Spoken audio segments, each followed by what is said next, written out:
Sometimes there are other people who would want to maybe open a door and you are the key. Yeah. And when they use you and then you get irritated. Now when you pinch me, I cry, and when I cry in a language that nobody understands. Because when you cry in a language that everybody understands, then they start finding a way to make you cry forever. But when you cry in a language they don't understand, it becomes mysterious, and they wait, they pause, they want to understand you're crying.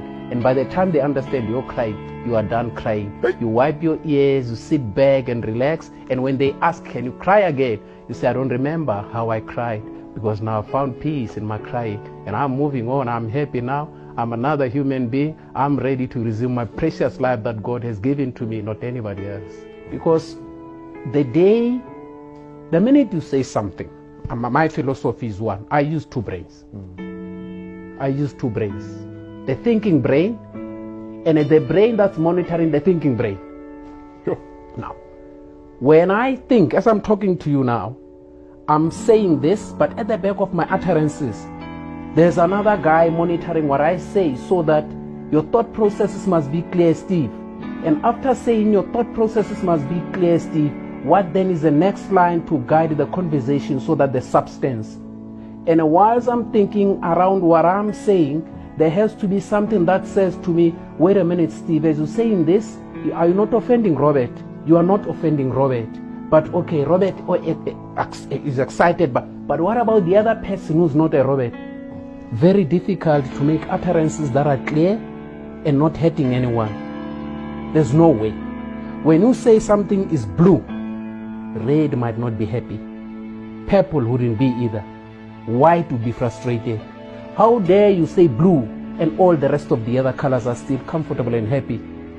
But it is how you say the blue, that you don't raise your voice, that you upset the rest of the other colors. You say blue, so that white, red, pink and yellow can feel the magnitude of their presence, bringing down the voice that says blue. That blue is minimal, I'm superior. Yet you recognize blue and not the other ones around. There was a story of a baboon and a snake, they say. Now, this snake wanted to cross the road. They were on the same side of the road with the baboon. Right. The cars are going, whoosh, the baboon comes, the snake, and then the snake says, but why don't you put me on your back so that we can quickly run across? Because you have force, you have power with me, and the tar road is hot, man, we can't, so I will get bumped. The baboon says, you, must I trust you? Can I take you across?